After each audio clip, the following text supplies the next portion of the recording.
Your screen freezes. Video TDR failure appears. The GPU stopped responding, and Windows crashes with a blue screen.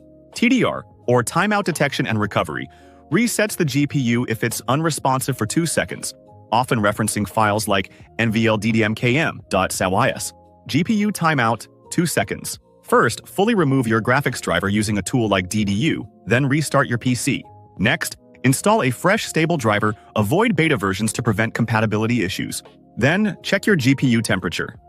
Overheating can cause errors. Keep temps within safe limits. For persistent problems, advanced users can increase TDR delay in the registry to give the GPU more time to recover. These steps resolve most video TDR failure errors efficiently.